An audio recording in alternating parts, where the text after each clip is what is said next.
दोस्तों, जैसा आप लोग यूनिवर्सिटी में पढ़ते हैं, आप सबको मालूम होगा कि अपने देश में जो जनगणना का दौर है वो बहुत पहले से चलता रहा है। ये अंग्रेजों के समय शुरू हुई और 1931 तक जनगणना जो है जातिवार होती नहीं, बल्कि उसके बाद भी हुई, जो 10 साल के बाद जो होती है। लेकिन वर्ल्ड वार के कारण उसका जो डेटा है वो पब्लिश नहीं कराया जा सका। तो जो आखिरी जनगणना, जो जातिवार जनगणना है भारत के पास, जिसका डेटा उपलब्ध है, वो 1931 तक की है। अब आप देखिए कितनी अजीब विडंबना है कि 1931 तक जो जनगणना राष्ट्रीय स्तर पर है, क्योंकि उसी का डेटा पब्लिक हुआ, उसके बाद जो हुई थी जनगणना वो वर्ल्ड वार के कारण स्थगित हो गई। तो उसी 1931 की जनगणना के आधार पर जो जाति के आंकड़े हैं, इस देश का प्रशासन, शासन, कोर्ट कचहरी, media, social scientist, teacher, professor, सारे उसी के आधार पर अपने अनुमान लगाते हैं। जैसे आपने देखा होगा अखबारों में अक्सर छपा करता है जब चुनाव आते हैं कि नालंदा संसदीय क्षेत्र में इतने कुर्मी, इतने यादव, इतने भूमिहार, इतने राजपूत, इतने ब्राह्मण हैं, इतने दलित हैं। ये कहां से छपता है? SC ST का तो मैं समझ सकता हूँ, माइनॉरिटी कम्युनिटी के लोगों का भी समझ सकता हूँ, क्योंकि उनके डेटा उपलब्ध होते हैं हमारी जनगणना में, वो काउंट किया जाता है।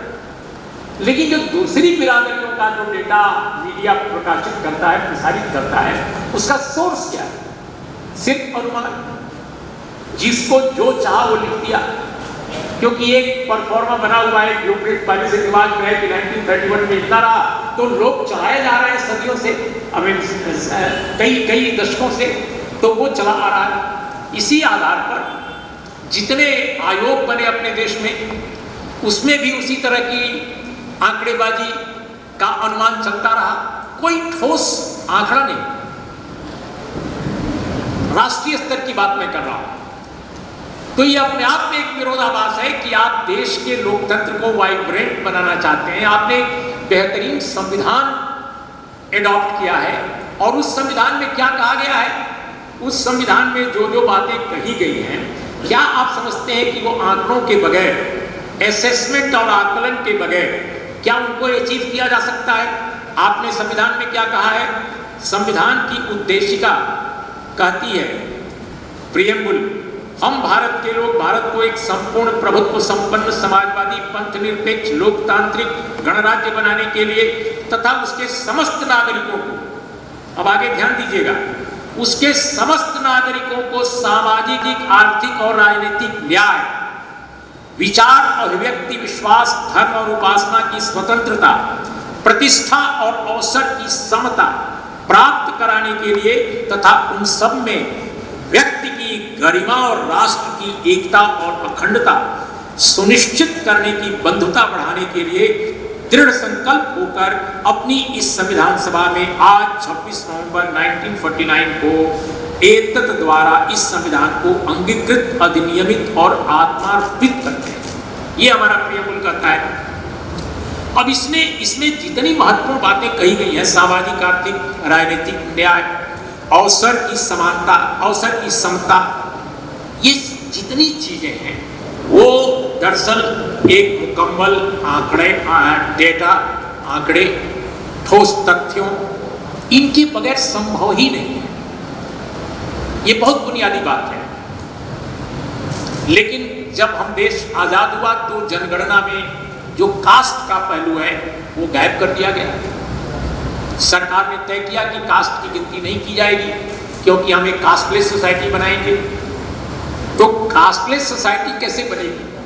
आप कहते हैं क्लासलेस बनाएंगे, कास्टलेस बनाएंगे, तो कास्ट और क्लास के बगैर सोसाइटी, इनके आंकड़ों को जाने बगैर, उनको इंपावर किए बगैर, उनके बीच जो असमानता है दूसरे वर्गों से, उसको खत्म किए बगैर आप कैसे बना सकते हैं?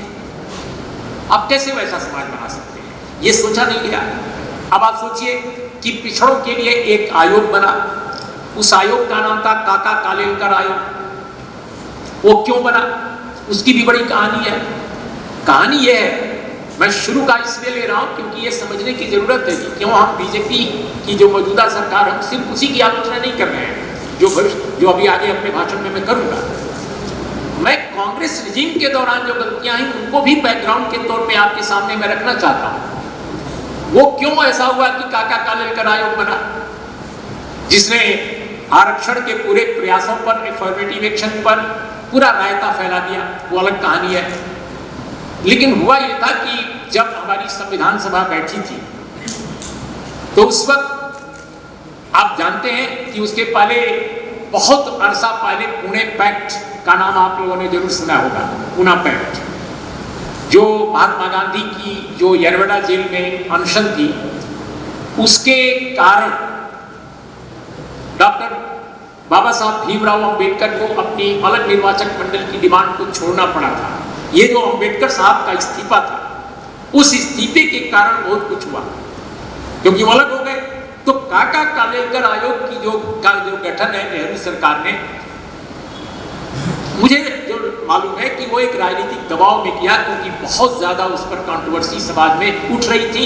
ओबीसी के लोग बहुत प्रबुद्ध नहीं थे, ओबीसी के लोगों के पास अंबेडकर जैसा कोई बड़ा नेता नहीं था।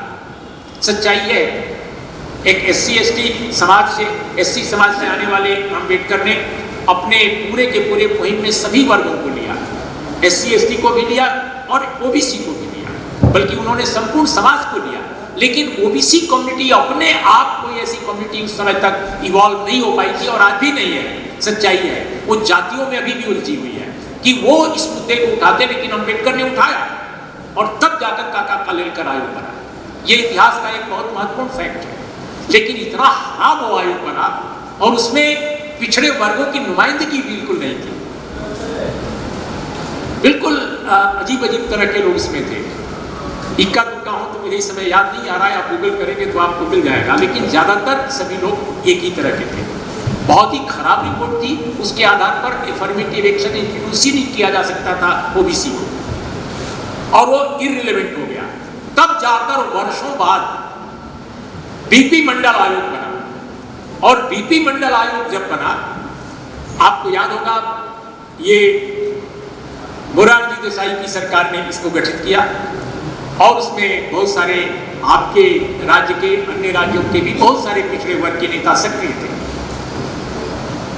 बीपी मंडल आयोग की जो रिपोर्ट है, अगर आप उसको देखिए तो उसका शुरुआती जो हिस्सा है उसमें एक ज्ञापन है भारत के तत्कालीन राष्ट्रपति को, जब उन्होंने रिपोर्ट सबमिट की।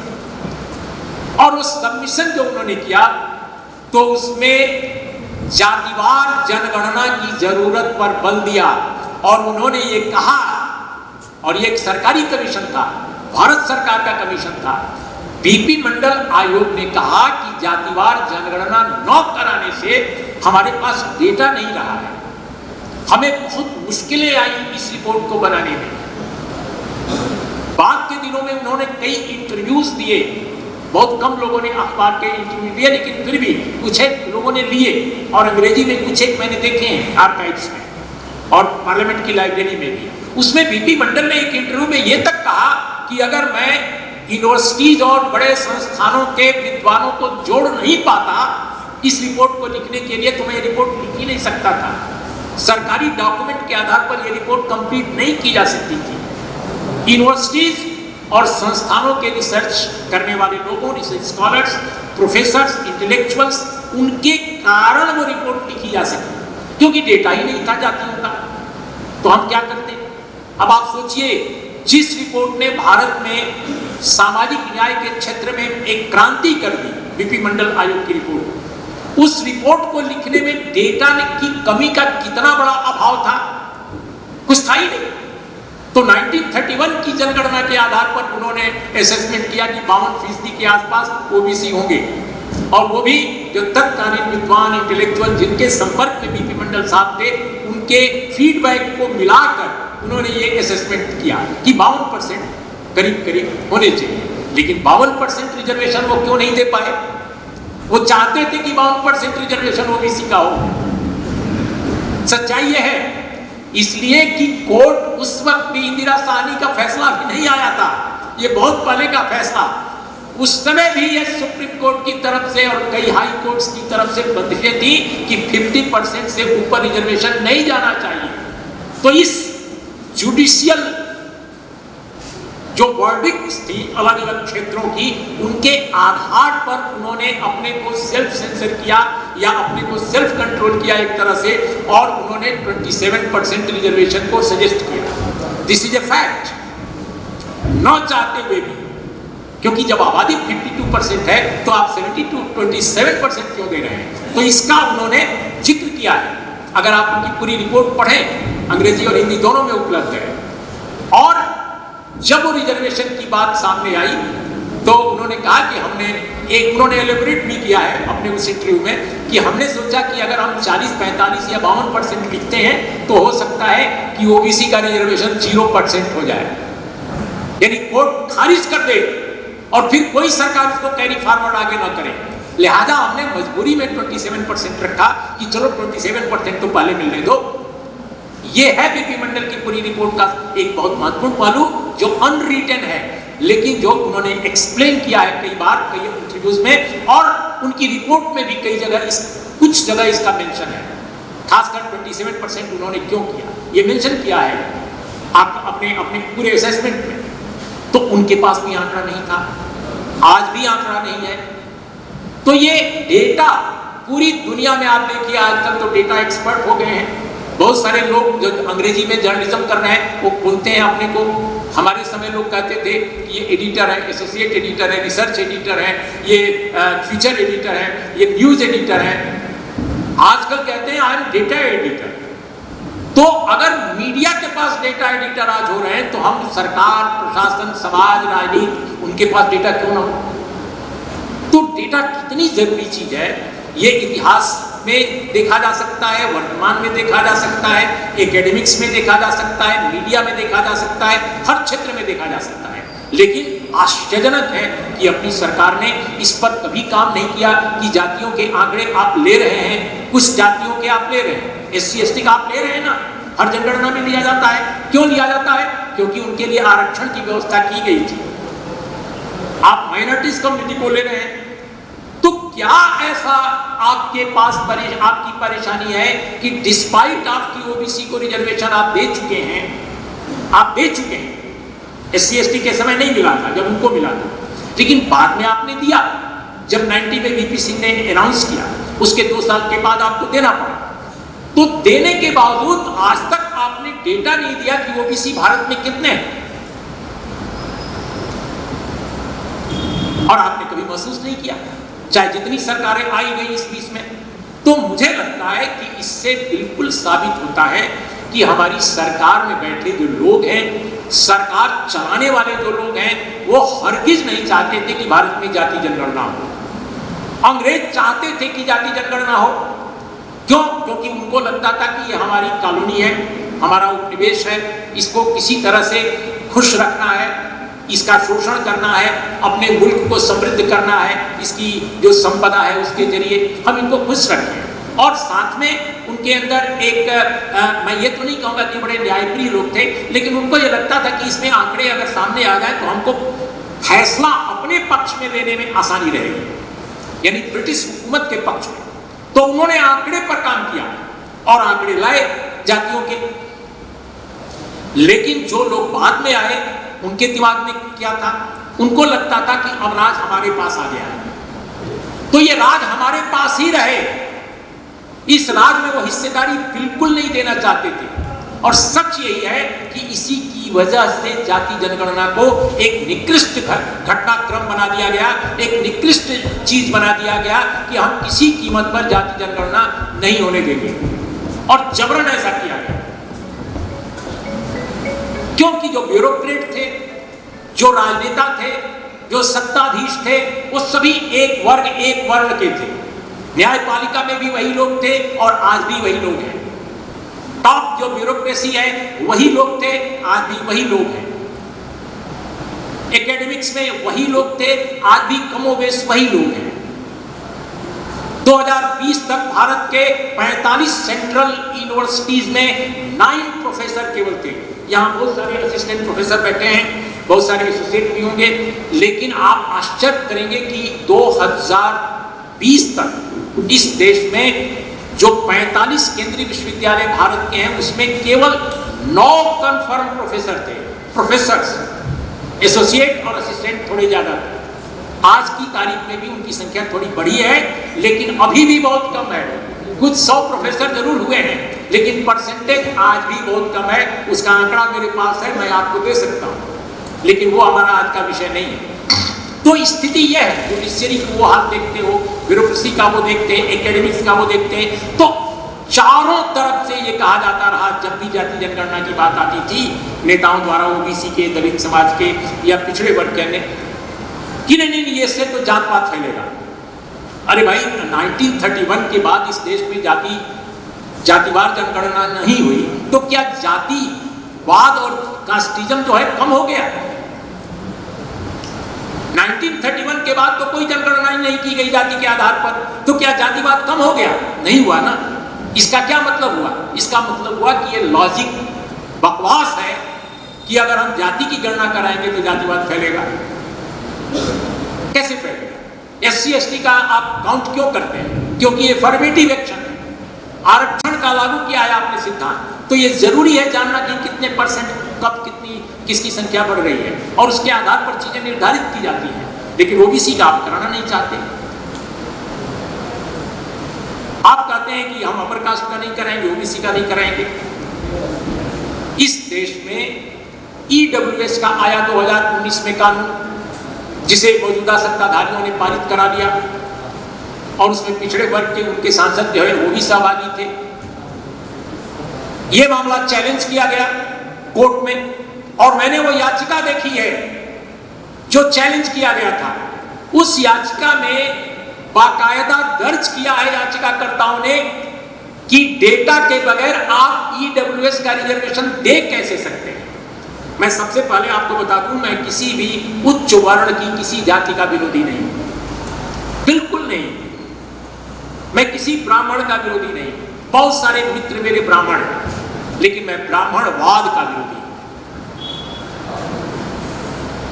तो आप EWS का आरक्षण दे रहे हैं, लेकिन बगैर किसी डेटा के दे रहे हैं, बगैर किसी आंकड़े के दे रहे हैं। इस आधार पर इसको हरगिज नहीं दिया जाना चाहिए था, लेकिन आपने दिया। जबकि मंडल आयोग ने बकायदे डेटा कुछ इकट्ठा करके तब अपर कास्ट की कुछ जातियों को आरक्षण दिया था। आप लोगों को मालूम होगा कि मंडल आयोग में कई स्थानों पर कई रीजनल बैकवर्डनेस इन इलाकों में है, वहां पर राजपूत और ब्राह्मण समाज के लोगों को भी ओबीसी का आरक्षण प्राप्त है। ये मालूम है ना आप लोगों को? मंडल आयोग सिर्फ ओबीसी के लिए नहीं है, अपर कास्ट के भी पिछड़े लोगों को उसमें शामिल किया है कई जगहों पर। और आज भी उत्तराखंड के जौनसार बाबर इलाके में जाइए तो आप पाएंगे कि अपर कास्ट के लोग ओबीसी में रिजर्वेशन पा रहे हैं। और भी कई इलाके हैं, हो सकता है आपके बिहार में भी कुछ इलाके, ये भी अद्भुत बात है। तो इतना जुडिशियस थे पीपी मंडल और उनकी पूरी टीम थी कि जहां जरूरत थी वहां उन्होंने किया उनका कि भाई ये बैकवर्ड है, सामाजिक रूप से भी बैकवर्ड है और शैक्षिक रूप से भी बैकवर्ड है। क्योंकि आरक्षण का आधार हमारे संविधान ने आर्थिक आरक्षण तय ही नहीं किया, सामाजिक और शैक्षिक तय किया। तो लेकिन EWS सिर्फ आर्थिक आधार पर आपने तय किया है और वो आपके पास डेटा नहीं है, तो पूरी तरह गैर कानूनी और असंवैधानिक है। लेकिन इस सरकारी फैसले को माननीय सुप्रीम कोर्ट ने संवैधानिक करार दिया। कितना ये आश्चर्यजनक है कि देश की सबसे बड़ी अदालत तथ्यहीन, डेटा विहीन एक सरकारी फैसले को 2019 के चुनाव से ऐन पहले जो किया गया था EWS आरक्षण, और उसके पहले आपको याद होगा 4 साल पहले इसी बिहार में आकर मोहन भागवत जी ने कहा था कि आरक्षण की समीक्षा की जानी चाहिए। तो बिहार की जनता ने तो उनको जवाब 2015 के चुनाव में दे दिया। लेकिन इसका जो रिएक्शन हुआ कि उनकी पार्टी माने बीजेपी ने 2019 में EWS लाया ताकि अपर कास्ट मोबिलाइजेशन किया जा सके और कांग्रेस की तरफ जो अपर कास्ट का एक सेक्शन आ रहा था उसको रोका जा सके, और इसका उनको फायदा मिला। और 2019 में उनको वाकई उत्तर प्रदेश, बिहार, मध्य प्रदेश जैसे राज्यों में बहुत अच्छी सीटें मिली। अपर कास्ट मोबिलाइजेशन प्लस अन्य ओबीसी जातियों का जो समर्थन था, जो जिसके पीछे राम जन्मभूमि बाबरी मस्जिद का विवाद, टेम्पल बनाना है वगैरह वगैरह बहुत सारे इशू थे। तो मेरा ये कहना है कि ईडब्ल्यूएस पर सुप्रीम कोर्ट का जो फैसला था बिना किसी कारण, बिना किसी आधार, बिना किसी डेटा के था। ऐसी स्थिति में आज की तारीख में अगर आप डेटा नहीं जानते, नहीं उपलब्ध कराते, तो ये भारत के विकास में बहुत बड़ी बाधा है। दोस्तों, जैसा हमारे कुछ अन्य वक्ताओं ने भी कहा, देखिए ये डेटा का सवाल केवल डेटा का नहीं है। डेटा तो आपके पास बिहार सरकार ने लाया 1 साल पहले, अभी 1 साल करीब करीब होने वाला है। उन्होंने एक बहुत ही शानदार सामाजिक आर्थिक जातिवार सर्वेक्षण किया। कुछ एक उसमें कमियां हैं, वो अगर कमियों को दूर किया होता तो और ज्यादा ये बेहतर सर्वेक्षण होता, लेकिन फिर भी चूंकि हिंदी क्षेत्र में ऐसा सर्वेक्षण कहीं नहीं हुआ है, इसलिए मैं तो हमेशा उस वक्त भी करता था, आज भी कह रहा हूं कि मैं उसका खैर मकदम करता हूं जो नीतीश कुमार और तेजस्वी यादव की सरकार ने कराया और बीजेपी ने बाई चांस बिहार में उसको इंडोर्स किया, सपोर्ट किया। अब वो उससे कितनी दुखी है वो अलग कहानी है, लेकिन जातिवार सर्वेक्षण बिहार ने कराया, ये बहुत बड़ी बात है। एक आंकड़ा सामने आ गया, लेकिन आंकड़े अपने आप में वो पर्याप्त नहीं है जब तक कि उनके लिए काम न हो। अगर सिर्फ आंकड़े अगर आपके पास रहेंगे तो वो झुनझुना की तरह केवल बजेंगे, उनसे कुछ निकलेगा नहीं। और 1 साल का ये जो दौर है, 1 साल के दरमियान मुझे तो ऐसा ही लगा कि बिहार में जातिवार सर्वेक्षण को एक झुनझुना बना दिया गया है, उस पर कोई फॉलोअप नहीं हो रहा है। अगर आपने इतनी मेहनत करके, इतना खर्चा करके आपने आंकड़ा निकाला, तो आपने उसका फॉलोअप क्यों नहीं शुरू किया? आपने कहा कि हम 65% रिजर्वेशन ले जाएंगे। सवाल सिर्फ रिजर्वेशन का नहीं है, सवाल संपदा, संपत्ति और अन्य क्षेत्रों में हिस्सेदारी का है। आप उसमें आपने कोई काम नहीं किया। अब एक लैंड सर्वे शुरू हो गया और वो एक समझ में नहीं आता कि उसके पीछे मकसद क्या है। कोई मकसद तो होना चाहिए। सर्वे तो अच्छा, लेकिन सर्वे किस चीज के लिए?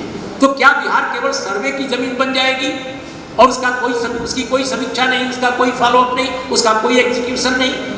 पटना हाई कोर्ट ने इसको रद्द कर दिया 65% रिजर्वेशन को, वर्चुअली वो 75% है, क्योंकि 10% ईडब्ल्यूएस भी है। सुप्रीम कोर्ट ने ईडब्ल्यूएस को इलीगल नहीं ठहराया, कॉन्स्टिट्यूशनल ठहराया।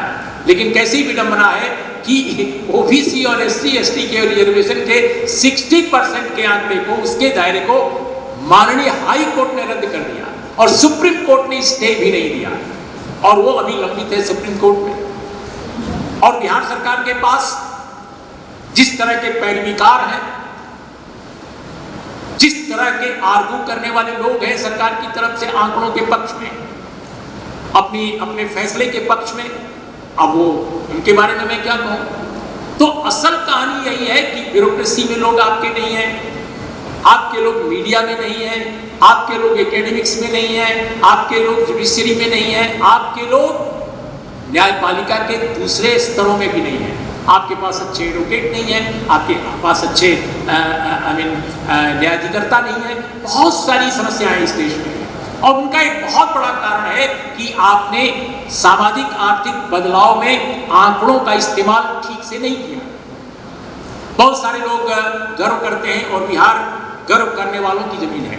हम जब यहाँ आए थे नए नए, तो लोग कहते थे कि हमारा स्टेशन सबसे बड़ा देश का है, हमारा प्लेटफॉर्म सबसे बड़ा है, हमारा पुल जो नया बन रहा है सबसे बड़ा है, कोई टनल भी अगर बन जाती थी तो लोग कहते थे बहुत बड़ा है। तो अतिशयोक्तिपूर्ण बातें करने में बहुत सारे लोग बहुत जो है दिलचस्पी लेते हैं। मैं केवल बिहार को नहीं कहता हूँ, ये यूपी में भी है, मेरे प्रदेश में भी है। अपना बखान अपने खूब करते हैं कि हमारे यहाँ ऐसा है, हमारे यहाँ ऐसा है।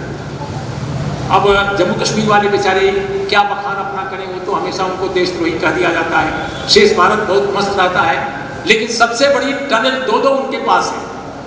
देश की सबसे बड़ी टनल उनके पास है, लेकिन वो कभी नहीं कहते कि हमारे पास सबसे बड़ी टनल है, क्योंकि उनको तो अंधी सुरंग में डाल दिया गया है, पूरे देश को, पूरे समाज को। लेकिन मैं जो बात कहना चाहता था वो ये कि अभी कहा जाता है अपने बिहार में, और बिहार के सबसे टॉप नेता से लेकर सबसे नीचे का एक कर्मचारी भी कहता है कि भारत में सबसे पहला जातिवार सर्वेक्षण कराने वाला प्रदेश बिहार है।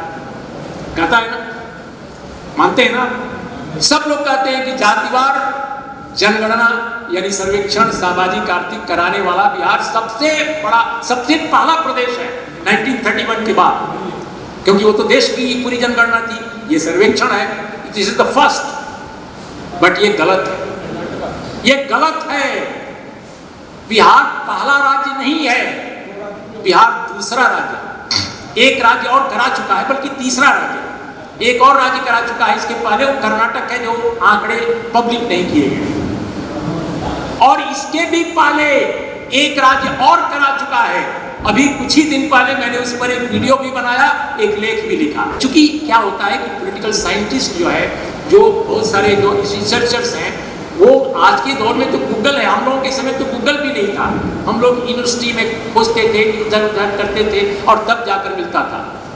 आपको मैं बताऊं कि भारत में पहला जातिवार सामाजिक आर्थिक सर्वेक्षण कराने वाला प्रदेश आजादी के बाद न तो कर्नाटक है, न तो बिहार है, ये केरल है। केरल ने 1968-69 में लगभग 1.25 साल के दौर में बाकायदा सर्वेक्षण कराया और उसका नाम है Kerala socio economic caste wise survey. और ये आप कहीं भी इसको देख सकते हैं, इट इज अवेलेबल। और उस वक्त सरकार किसकी थी? उस वक्त सरकार ईएमएस नमूद्रीपाद की थी। ईएमएस नमूद्रीपाद का जन्म ब्राह्मणों के सबसे कुलीन परिवार में हुआ था। बद्रीनाथ से लेकर तमाम बड़े बड़े जो मंदिर होते हैं, वहां नमूद्री ब्राह्मण पुजारी रखे जाते हैं। तो नमूद्रीपाद जो है, ईएमएस नमूद्रीपाद सीपीआईएम की लेफ्ट फ्रंट गवर्नमेंट के चीफ मिनिस्टर दूसरी बार बने थे। पहली बार जब बने थे तो उनको डिसमिस कर दिया गया। पहली निर्वाचित लेफ्ट गवर्नमेंट थी केरला की। क्यों कर दिया गया?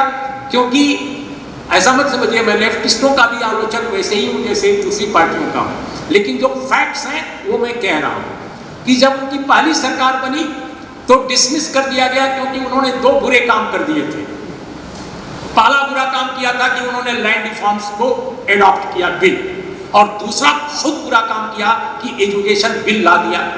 एजुकेशन बिल में क्या प्रावधान था कि सबको बराबर शिक्षा मिलेगी, साझा समान शिक्षा, जो लोहिया जी कहा करते थे। हालांकि वो करा नहीं पाए कहीं किसी भी अपने प्रदेश में जहां उनकी सरकार थी, वो केवल बोलते थे, करा नहीं पाए। उन्होंने पब्लिक सेक्टर में नहीं लाया शिक्षा, और इसीलिए ऐसा हुआ है। और तब मुझे लगा, हालांकि मैं तो सरकारी स्कूल में पढ़ा हूँ, लेकिन हम लोगों की जनरेशन के बाद तो आज देखिए सरकारी स्कूल प्राइवेटाइज हो रहे हैं। राजस्थान, मध्य प्रदेश, उत्तर प्रदेश समेत न जाने कितने राज्यों में सरकारी स्कूल जहां हम लोग पढ़े हैं बचपन में, वो खत्म किए जा रहे हैं और उनको हैंडओवर किया जा रहा है प्राइवेट स्कूल को, या उनको कहा जा रहा है कि एक स्कूल में 3 स्कूल चले।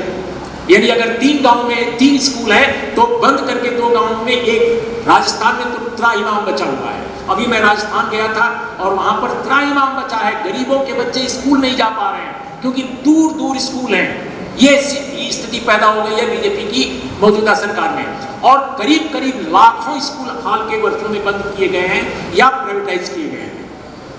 तो केरल ने ये किया कि उन्होंने लैंड रिफॉर्म्स लागू किया, एजुकेशनल रिफॉर्म्स लागू किया। इसीलिए केरल लिटरेसी में और एजुकेटेड लोगों की दृष्टि में सबसे पढ़ा लिखा प्रदेश है। और आप जानते हैं, बहुत दिलचस्प बात आपको मैं बता दूं, वो भी आप सुन लीजिए। मेरे पास ठोस आंकड़े हैं ताकि कोई ये न कहे कि मैं अपने से बोल रहा था। अभी भारत जो है पूरी दुनिया में ह्यूमन डेवलपमेंट इंडेक्स में क्या है नंबर इसका, ये भी डेटा का प्रश्न है। मैं आकर जनगणना में आऊंगा, जनगणना से इसको जोड़ूंगा, आप इसको बात समझिए। 193 मुल्कों की सूची में भारत जो है ह्यूमन डेवलपमेंट इंडेक्स में 134वें नंबर पर है। ह्यूमन डेवलपमेंट इंडेक्स क्या है? सेहत और शिक्षा, प्रति व्यक्ति आय, ये तमाम जो कंपोनेंट्स हैं इनको जोड़कर बनता है ह्यूमन डेवलपमेंट इंडेक्स, मानव विकास सूचकांक। और इसको कोई एंटी बीजेपी एजेंसी नहीं बनाती है, या मोदी सरकार विरोधी कोई एजेंसी नहीं बनाती है। ये इसको यूनाइटेड नेशन, संयुक्त राष्ट्र संघ की यूएनडीपी बनाती है। उसमें लेटेस्ट जो सर्वे है उसमें हमारा नंबर है 193 मुल्कों में 134वां नंबर। प्रेस फ्रीडम में हमारा क्या इंडेक्स है? प्रेस की आज़ादी में 180 में 159 पर हम हैं। इंडिया इन डेमोक्रेसी इंडेक्स कितना है EIU में, ये 41वें स्थान पर हम हैं। इसके अलावा हंगर इंडेक्स में कितना है, जबकि 80 करोड़ लोगों को हमारे देश की सरकार अनाज दे रही है मुफ्त, 111वें नंबर पर है 125 मुल्कों की सूची में, 111वें नंबर पर। लेकिन दोस्तों, ह्यूमन डेवलपमेंट इंडेक्स जो इंडिया का बनता है, इंडियन स्टेट्स का बनता है, उसमें केरल नंबर 1 है। केरल में भूखमरी नहीं है, केरल में एजुकेशन का लेवल, प्रति व्यक्ति आय का लेवल, शिक्षा का लेवल बेहतरीन है, अस्पतालों की व्यवस्था, सरकारी अस्पतालों की व्यवस्था बेहतरीन है। उसकी वजह क्या है? उसकी वजह यह नहीं है कि वहां एक सरकार दूसरी पार्टी की थी। कम्युनिस्टों की सरकार तो बंगाल में भी बनी थी, वहां क्यों नहीं कर पाए? क्यों नहीं कर पाए? भरभरा कर गिर गई लेफ्ट फ्रंट गवर्नमेंट बंगाल की। आज बंगाल में लेफ्ट का कोई नाम लेवा नहीं है। त्रिपुरा में एक से एक ईमानदार मुख्यमंत्रियों के होते हुए CPIM की सरकार नहीं बच सकी, आज वहां BJP की सरकार है। तो केरला क्यों बचा? केरला में लेफ्ट फ्रंट आज मजबूत क्यों है? केरला में आज भी प्रगति की दौड़ में वो नंबर 1 क्यों है? बंगाल क्यों इतना पिछड़ी था? क्योंकि केरला के सामाजिक आर्थिक इतिहास को अगर आप देखें तो सोशल जस्टिस और न्याय का जो कंपोनेंट, ओवरऑल जो न्याय का कंपोनेंट जो जो जो मुद्दा था वो बहुत प्रभावी था। सामाजिक सुधारों की जो जमीन थी उसके आधार पर वहां राजनीति की इमारत खड़ी हुई और उसमें अयंकरी से लेकर श्री नारायण गुरु और अन्य जो समाज सुधारक थे उनका बहुत बड़ा रोल था। उनके यहाँ पूरा जो वामपंथी आंदोलन था समाज सुधार से इंस्पायर होकर के उससे सांस लेता था। उसकी राजनीतिक सांस जो थी उस समाज सुधार के आंदोलनों से वो चलती थी। जबकि यहाँ दूसरे और जगहों पर मार्क्सोलॉजिस्ट किस्म के लोग, मार्क्स शास्त्री किस्म के लोग राजनीति करते थे और उसका जो नेतृत्व था वही कुलीन तंत्र या अपर कास्ट के लोग करते थे, जो रिजर्वेशन या एफर्मेटिव एक्शन को ऐसा लगता था कि बिल्कुल गलत मान रहे हैं। लेकिन नंबूदिरीपाद की सरकार ने जिस सर्वे का मैंने जिक्र किया, उनको बात समझ में आ गई डिसमिसल के बाद। जब पहली बार उनको डिसमिस किया गया, उनको लगा कि अगर हमको सरकार बनाने का मौका मिलता है तो हम ये काम करेंगे। और गौरीअम्मा रेवेन्यू मिनिस्टर थी जो स्वयं पिछड़े वर्ग से आती थी, वो ईडवा कम्युनिटी से। आप कल्पना नहीं कर सकते कि पूरी कैबिनेट ने तय किया कि 68 ये दूसरी बार मुख्यमंत्री बनने के बाद कि हम इसको एग्जीक्यूट करें, अरे इसको लागू, इसको तुरंत सर्वे कराएं, उससे पता चलेगा कि हमारे यहाँ SC ST माइनॉरिटी कम्युनिटी और OBC और अपर कास्ट की संख्या किसकी कितनी है, किसके पास कितनी शिक्षा है, कितना किसके पास खेत है, कितना किसके पास जमीन है, कितना सिंचित है, कितना असिंचित है, रबर के पेड़ किसके पास कितने हैं और दूसरे नारियल के पेड़ किसके पास हैं। ये सारे सर्वे किए गए और उस डिटेल सर्वे के बाद इन्होंने रिफॉर्म्स लागू करना शुरू किया। और वो जो रिफॉर्म्स था, इसीलिए केरल का रिफॉर्म्स बंगाल के रिफॉर्म्स के मुकाबले मुकम्मल था। बल्कि अगर मैं मानता हूं कि केरल के रिफॉर्म से बेहतर अगर कोई रिफॉर्म था तो कोई नहीं था इस देश में। हाँ, सेकंड नंबर पर जम्मू कश्मीर का रिफॉर्म्स था जो शेख मोहम्मद अब्दुल्ला की सरकार ने 1953 से पहले लागू किया। और इसी के कारण शेख मोहम्मद अब्दुल्ला की सरकार के को डिसमिस कराने के पीछे भी यही कारण था कि उन्होंने वहाँ लैंड रिफॉर्म्स और एजुकेशनल रिफॉर्म्स लागू किए। तो जो पूरी व्यवस्था थी, मैं नेहरू जी की बात केवल नहीं कर रहा हूँ, पूरी नेहरू के दौर में जो पूरी ब्यूरोक्रेसी थी वो इतनी ज़्यादा ब्राह्मणिकल थी, इतनी ज़्यादा वो जो एरिस्टोक्रेटिक थी कि वो दूसरे वर्णों को वो जानते ही नहीं थे कि इनके लिए भी न्याय की जरूरत है। ऐसा लगता था कि वो आज के RSS BJP वालों की तरह उनको केवल प्रजा समझ रहे हैं, नागरिक समझ ही नहीं रहे। तो इस तरह का मिजाज था। तो नेहरू का जो वेस्टर्नाइज्ड एक प्रोग्रेसिव जो वैल्यू सिस्टम था वो भारत की जो ठोस जमीन थी उस पर आकर टकरा जाता था और वो बहुत सारे अच्छे काम तो करते थे, लेकिन सामाजिक बदलाव के लिए वो उतना बड़ा काम इसीलिए नहीं कर पाए क्योंकि उनके पास कोई इंस्ट्रूमेंट नहीं था। उनके पास ब्यूरोक्रेसी में, उनके पास शासन तंत्र में कोई और प्रणाली नहीं थी जिसके आधार पर वो कुछ सोच सकें, कुछ कर सकें। अब जैसे रिजर्वेशन को लेकर अक्सर कहा जाता है, मोदी जी कहते हैं कि नेहरू जी ने तो इसका विरोध किया था। भाई, नेहरू जी ने विरोध किया था, लेकिन ये सच है कि नेहरू जी ने पिछड़ा वर्ग आयोग भी बनाया और ये भी सच है कि उन्होंने पुनः पैक्ट के बाद उन्होंने जो SC/ST को पॉलिटिकल रिजर्वेशन से लेकर सोशियो इकोनॉमिक आधार पर रिजर्वेशन भी तो नौकरियों में देने का फैसला किया। तो बहुत सारे ऐसे काम किए। लेकिन अगर पूछ दिया जाए कि भाई आप तो अपने को OBC कहते हैं, नेहरू जी तो ब्राह्मण थे, लेकिन आपने मंडल आयोग की रिपोर्ट लागू कराने के लिए आदरणीय OBC प्रधानमंत्री मोदी जी कितनी बार धरना प्रदर्शन किए हैं, कितने बयान दिए हैं। आप बयान की बात छोड़िए, एक बार भी क्या मंडल कमीशन की रिपोर्ट लागू की जाए, इसके लिए अपनी पार्टी में भी कभी उन्होंने सवाल उठाया है? कभी नहीं। आप मुझे एक भी दिखा दीजिए, मैं बीजेपी के किसी भी कार्यकर्ता नेता को मैं चुनौती देता हूं कि कोई मुझे दिखाए कि उनके OBC प्रधानमंत्री ने कब मंडल आयोग की सिफारिशों को लागू कराने के लिए 1990 से पहले कब उन्होंने प्रयास किया था। मैंने तो ये जरूर देखा है इसी पटना में, जब मैं नवभारत टाइम्स में रिपोर्टर था, कि जब मंडल आयोग की रिपोर्ट अनाउंस की गई VP सिंह की सरकार द्वारा कि वो लागू की जाएगी, तो यहाँ पर RSS और BJP के लोगों ने वीर चंद पटेल पथ पर सबसे बड़ा जुलूस निकाला था और बहुत उपद्रव किया था। मैंने तो अपनी आंखों से देखा है और ये मैं खुलेआम कहता हूँ। इसलिए RSS BJP के लोग जब ये कहते हैं कि नेहरू इसलिए गलत थे क्योंकि हम सही हैं और हम ज़्यादा पिछड़ों के समर्थक हैं, क्योंकि हम पिछड़ों को बड़े पद पर लाते हैं, दलित को लाते हैं, ट्राइबल को लाते हैं।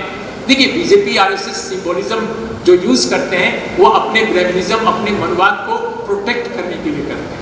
उनके लिए एक प्रतीक है कि हमने राष्ट्रपति पद पर बैठा दिया, हमने एक चीफ मिनिस्टर में कोई बने हैं, क्या नाम उनका है, मध्य प्रदेश में मुख्यमंत्री बने हैं मोहन यादव। तो क्यों बना दिया? क्योंकि उनको लगा कि उत्तर प्रदेश और बिहार में बड़े यादव हैं और इनकी संख्या बहुत अच्छी है, तो चलो एक यादव बना दो। इसके पहले शिवराज सिंह चौहान थे, वो भी पिछड़े वर्ग के थे। लेकिन भैया वो लागू क्या कर रहे हैं, उनकी नीतियां क्या हैं? टोटल OBC विरोधी हैं, टोटल दलित विरोधी हैं। तो असल सवाल नीतियों का है। आपकी नीति क्या है, आपकी नीयत क्या है, आप किस जाति के हैं, इससे कोई फर्क नहीं पड़ता। बहुत सारे दलित और पिछड़े वर्ग के लोग अपने ही समाजों के खिलाफ षड्यंत्र का हिस्सा बनते हैं, ये कौन कहेगा? और वही एक ब्राह्मण कुल में पैदा हुआ EMS नंबूदिरीपाद 1968-69 में जो काम किया वो आज तक केरल को खुशहाल बनाए हुए। तो मेरा ये कहना है कि जाति जनगणना दलित आदिवासी OBC का एजेंडा नहीं है और नहीं होना चाहिए। ये नेशनल एजेंडा है, ये भारत की प्रगति का एजेंडा है, भारत के विकास का एजेंडा है।